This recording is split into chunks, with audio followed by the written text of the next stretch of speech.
When you think of Australia, you think of Sydney. Bursting with character and vibrancy, this subtropical city on the shores of the Pacific Ocean offers a unique blend of accessible attractions and activities. In this video, we'll show you 3 ways to spend some time strolling in the city, taking in the largest fish market in the Southern Hemisphere, an essential spot of shopping, but first up, a dash of history on the rocks. The youngest on the first fleet was a little boy called John Hudson, and he was arrested at the age of 9. He was a chimney sweep and they caught him stealing from the house where he'd been cleaning. Well, if you come on a rocks walking tour, it gives you a really good overview of what that early history is like. So we talked about the convicts arriving into Sydney Harbour in 1788. And then we come down and have a look at Cadman's Cottage, which is the oldest house in the rocks. Then along the waterfront down past the tallest building in 1883. And then that gets us down to Campbell's Cove, where there's a wonderful row of sandstone storehouses owned by Robert Campbell, a Scottish trader. And then we look at 19th century Sydney. We go up past the statue that reminds you about the different settlers that came here. And finish off down Greenway Lane, which is named after the convict architect who had a house on that corner. Now you'll notice this Aboriginal man here has a fire in his boat. He's not on fire. So it's a little bit of harbourside dining. He's actually cooking the fish as he goes along. People were just amazed at the detail that was there. They're often not familiar, even Australians are not always familiar with that early convict story and just the layers, the fact there's a Chinese history here, there's an Irish history.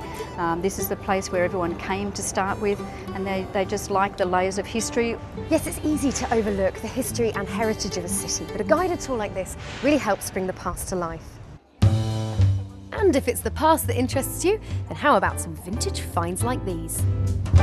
Yes, every Saturday here at Sydney's famous Paddington market, you can browse over 250 stalls selling all sorts of goodies, including what I'm after today, some vintage jewellery.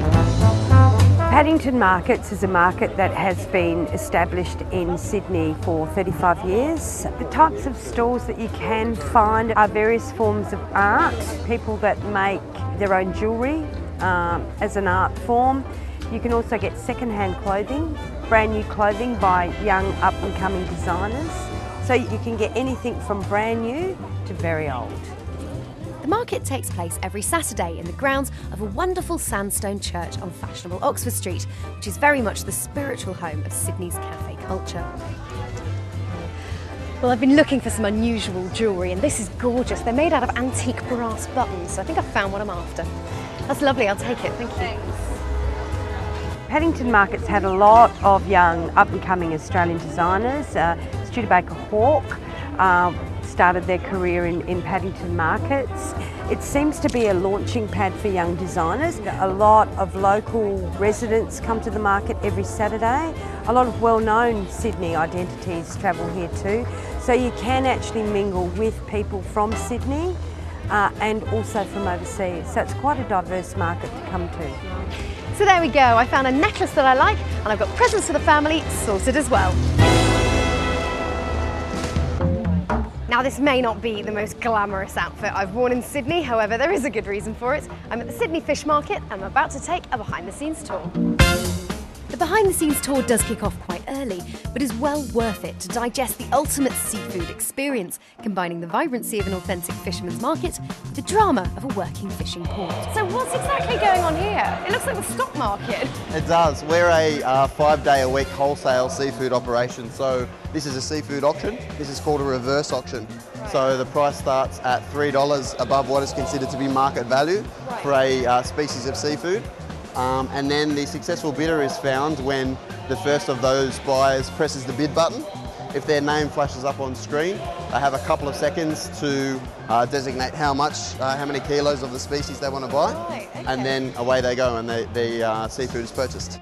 Sydney Fish Market was established in 1945. We have over 2 million visitors per year. They come down to buy fresh produce from us, as well as come down here for lunch and as a tourist destination.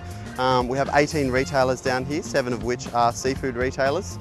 We're an unusual destination in that we are seafood wholesale, so we have a auction 5 days a week for seafood retail, obviously, and we're also a working fishing port as well. So we have 12 fishing boats operating from our wharf. This is where we sell some of our larger species of seafood, predominantly yellowfin tuna, and we have a traditional voice auction here.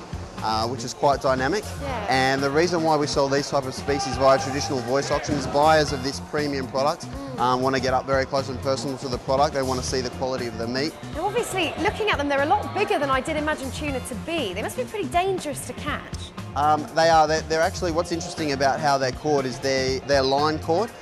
When they're landed on board, they're landed on soft foam mattresses so as not to bruise their skin. Do you know what's fascinated me? Obviously, I buy my tuna in the supermarket and you see yellowfin tuna. I never realised they've actually got yellow fins. Yep, yellow fins. They're the ones on the back there. Yep, here we go. There is another species of seafood called bluefin tuna. And that has little blue fins as well, does That it? has brilliant blue fins on it, so it's very easily distinguishable. It's obvious when you think about it, isn't it? And now this is how I'm used to seeing fish. Yep, Sydney Fish Market's regarded as the home of Sydney's freshest seafood. So if people want fresh seafood, Sydney residents will come down here to get it. Have a wide variety of places to get it from down here too. Definitely. Well, there's loads of it. There's Christie's, Peter's, there's the cafe there, sushi bar down there. Tell you what, all of this is making me a bit hungry. Do you like sushi? Love sushi. So do I. Should we go get some? Definitely, let's do it. Sydney Fish Market is a great place to come, not only to buy fresh fish, but also to get a real insight into how the fish gets from out there in the sea to right here on my plate. Yum! So there we go, fresh fish, vintage jewellery and a lesson in Sydney's past. All that's left to do now is to treat myself to a good foot massage.